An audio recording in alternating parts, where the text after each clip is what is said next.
morning. Thank you for being here. I'm Anita Finley, and we're doing a great Zoomer Times interview.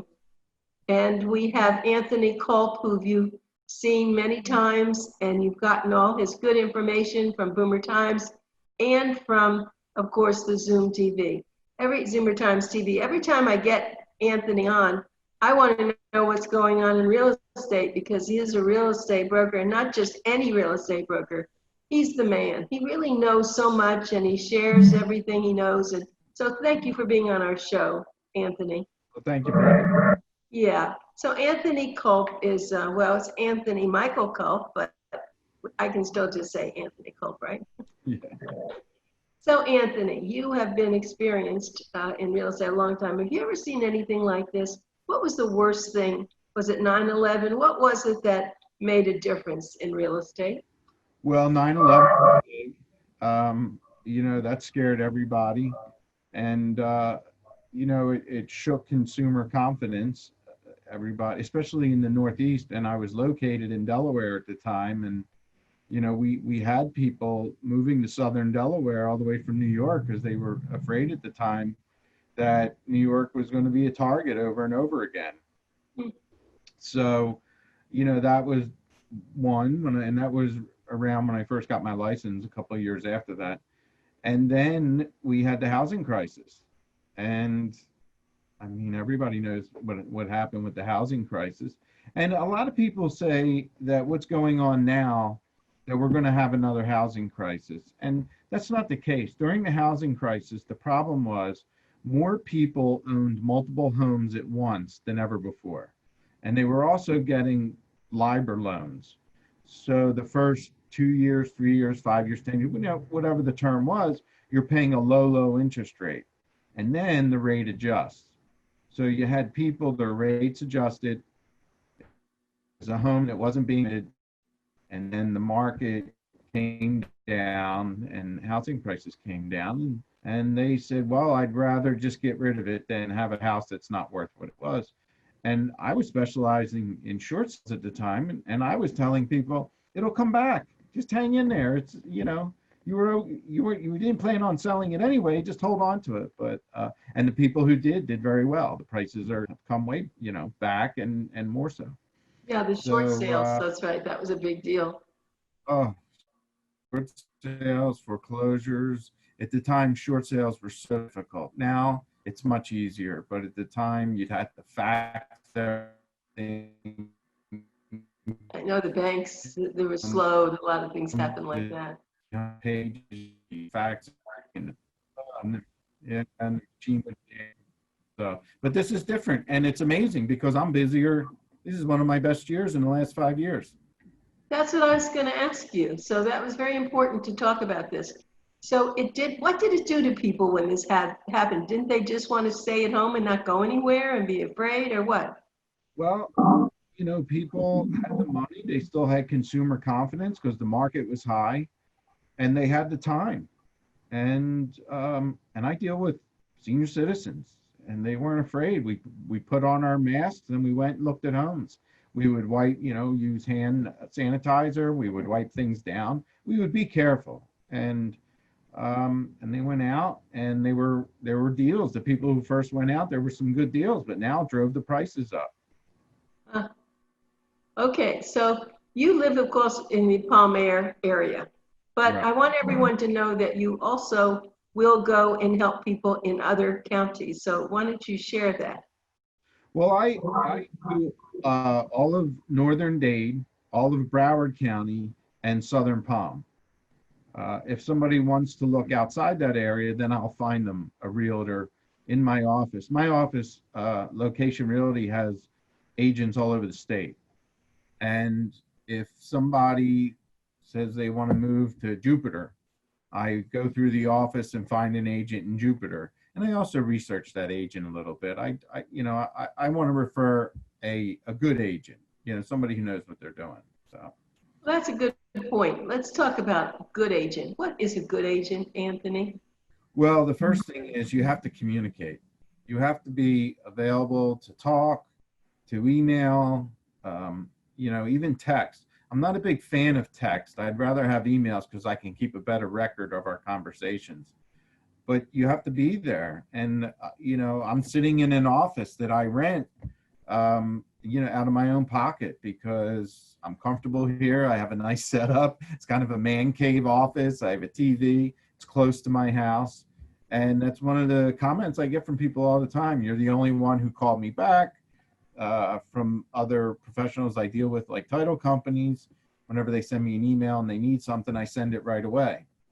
So this year, I'll probably do about 55 transactions between rentals and sales. The majority. I can't believe it. 55 transactions, Anthony?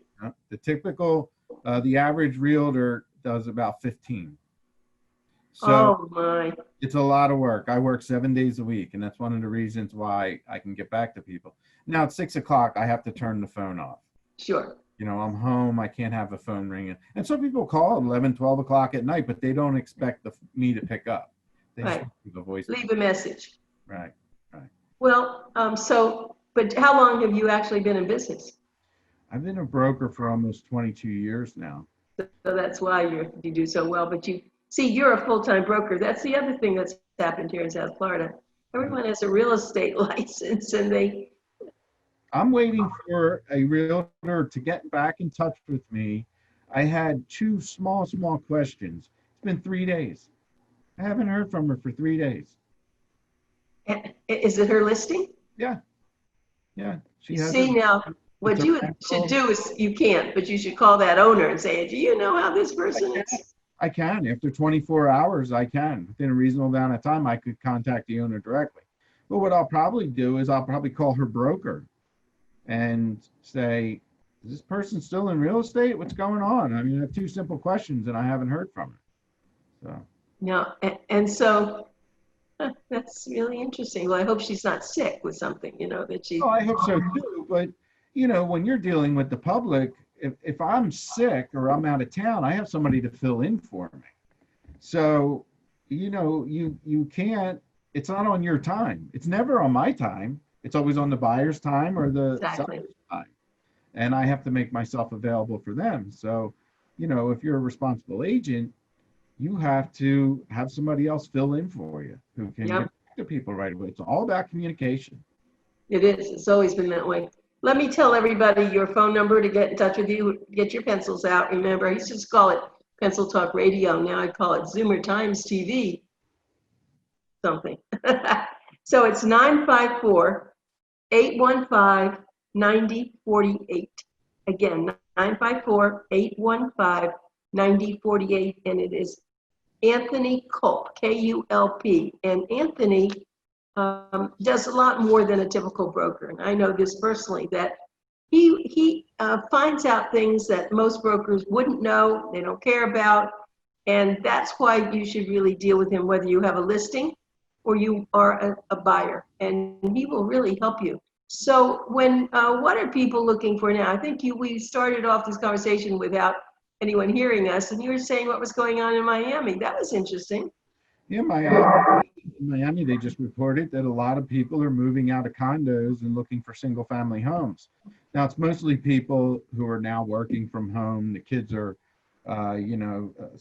Zooming school from home, and they want a dedicated area for a home office or where the kids can, attend school and have a little, where it's a little quieter and they're not being interrupted.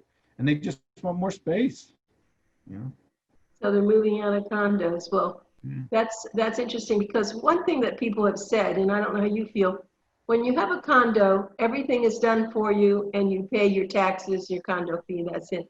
When you have a house, you know what that entails. Right.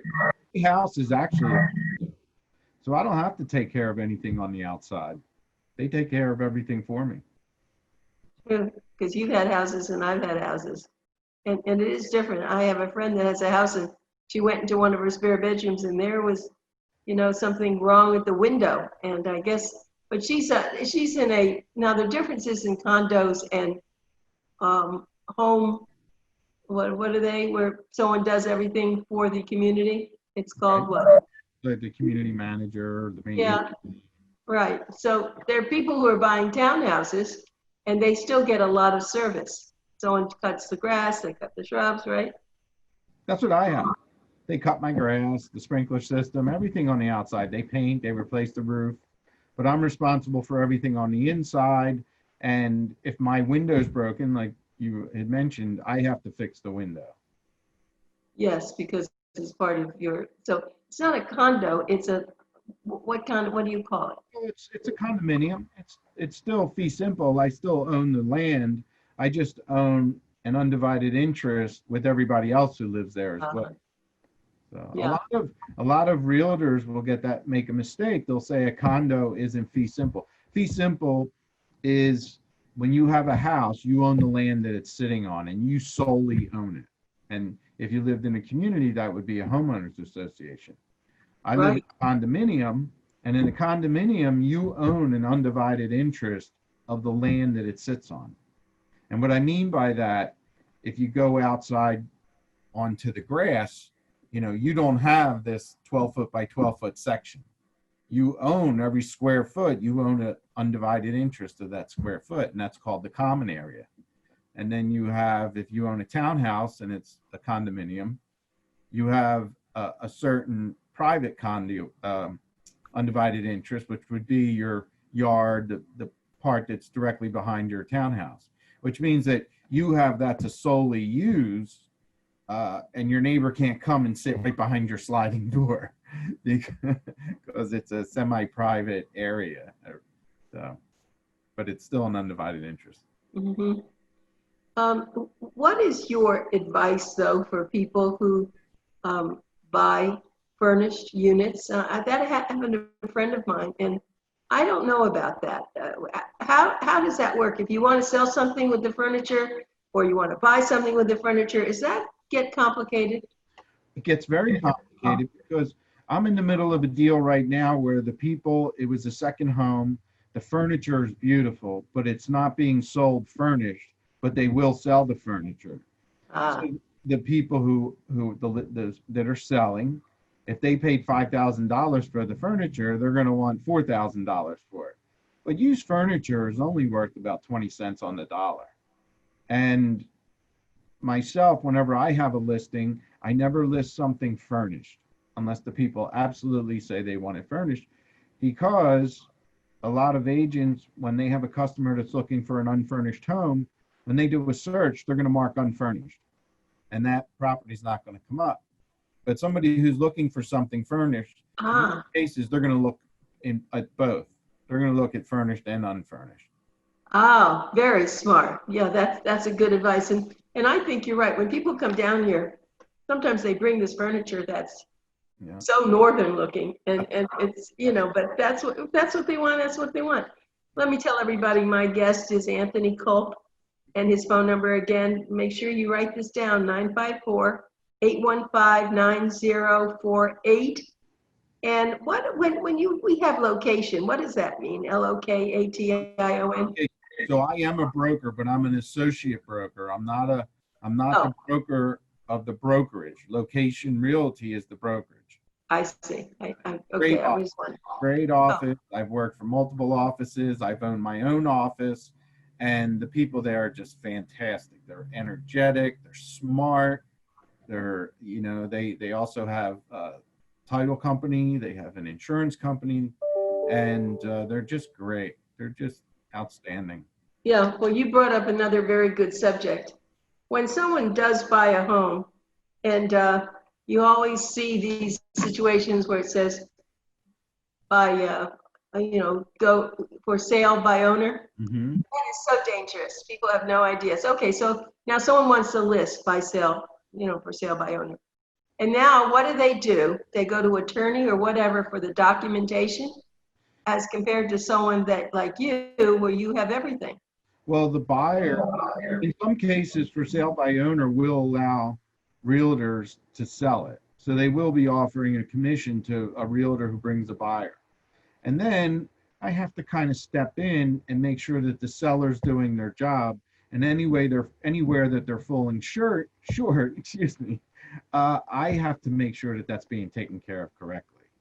And it's okay. I don't mind doing it because, you know, it's for the benefit of my buyer to make sure that, you know, what they're buying, you know, we're getting all the information about it, about the property, and we're still doing inspections and everything like that. For sale by owner, the sellers are a little bit difficult to deal with because they don't know the laws. Right. And I'll ask them for information and they won't want to give the information up because they think it's too personal and so on.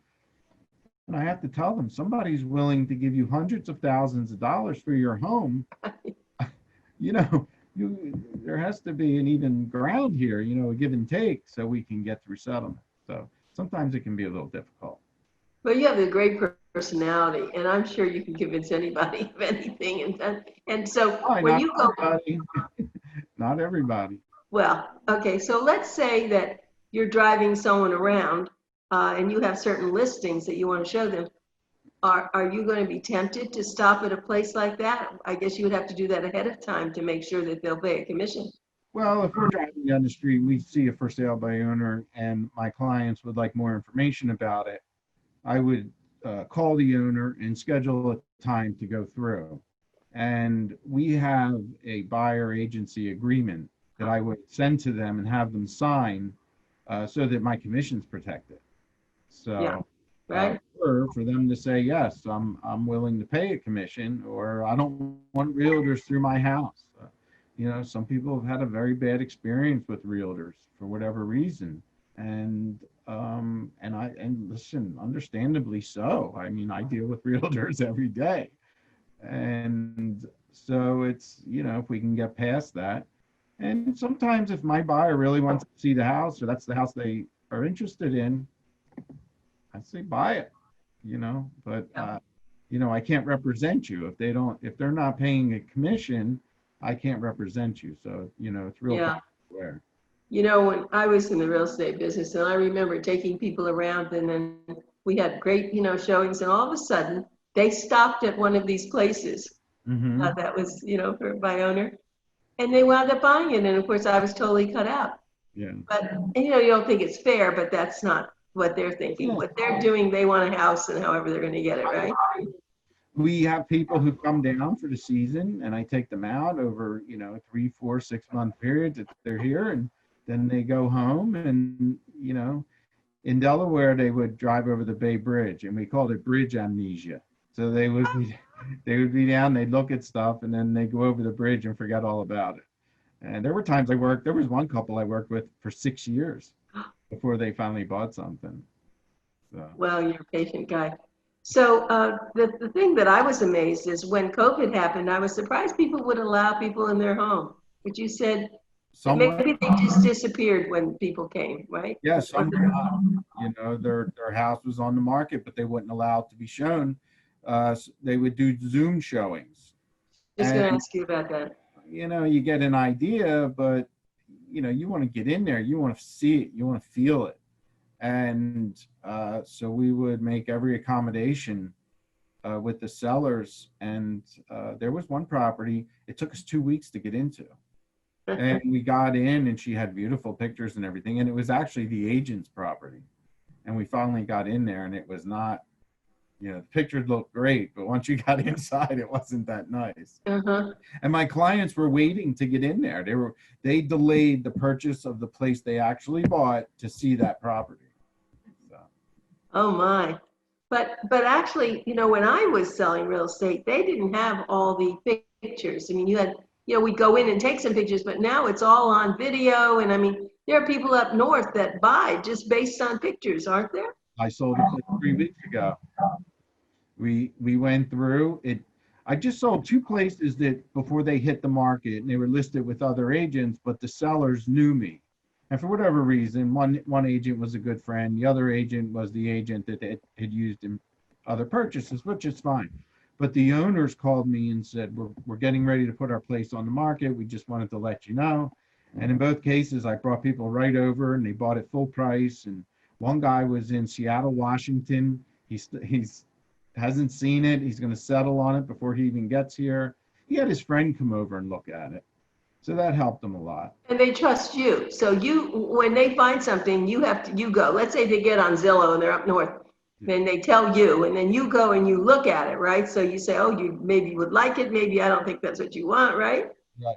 Well, we did a Zoom meeting, and I went around with my phone, and we Oh, walked through, and with the camera, you have to be really still and go very slow yeah, because it gets jittery, and yeah. yeah. But now too, they have on your camera, they have this thing that's like video that, Right. yeah, right. And I Yeah, send videos. I just wrote a contract on something else, and the buyers weren't able to see it, but the brother was there.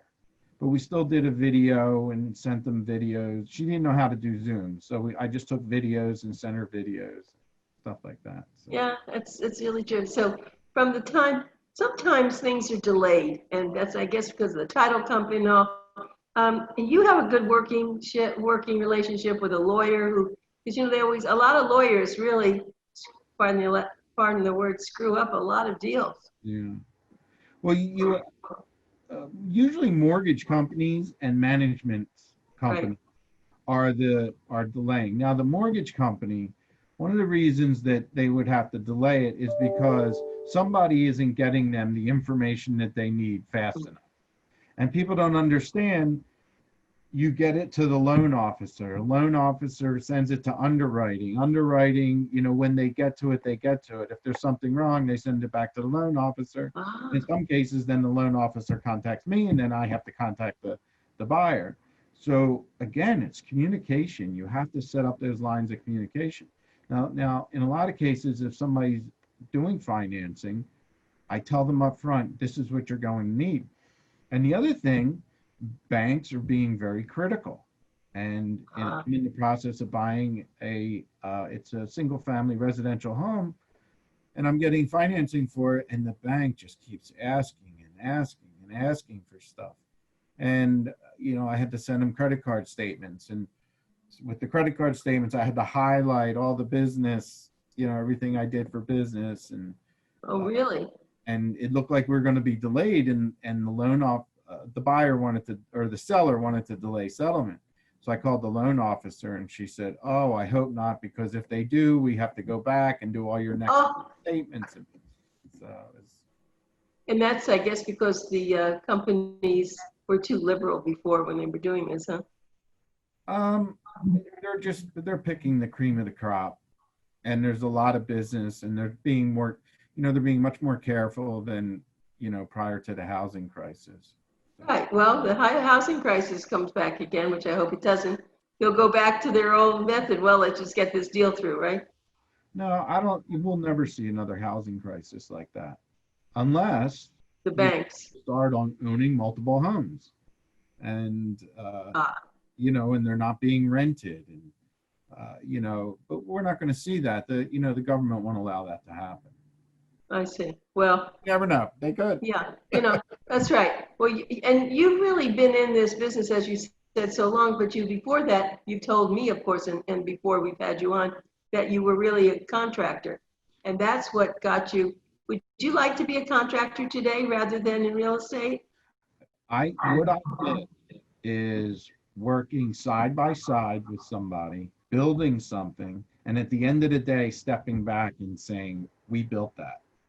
We Ah, did that. We set that tile. Look how nice it looks. We built that wall. We used to build really large homes. I mean, they were mansions, 10,000 square feet. no kidding. Oh yeah, and we would be there for months In building. Delaware? And then we would go back and do all the trim and put the kitchens in. And when that house was done, when we were leaving on the last day, we would look back and say, look what we did. We built this house, and this house is going to be here for, well over 100 years. It was very satisfying. Where sitting behind a desk, never having that feeling. I leave the office sometimes and I think, what did I do today? What did I get done? Well, I got something done, but you never have that instant gratification. Interesting. And how did you get into that business to begin with? Started as a kid. I started going, picking up the trash, and you go from there, and you just keep showing up and working, and then they teach you a little bit here and a little bit there, and And then I went to school for a while for construction technology and architectural technology. And I was running a framing crew. And Ah, unfortunately, I got hurt very badly.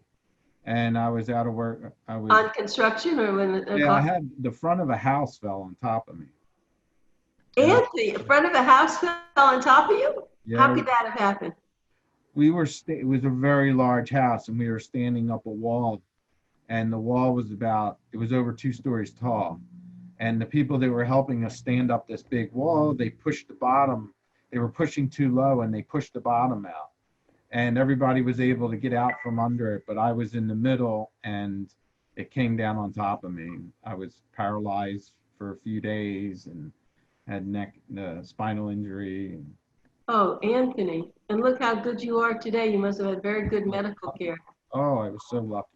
Oh, yeah. Well, we're happy about that. Well, looks like we are just about to run out of time, and I want to tell everybody again the information. Remember, this is Zoomer Times TV, and you want to be able to talk to the people that take their time and come on to be with you. And this is Anthony Kulp, and his phone number is 954-815-9048.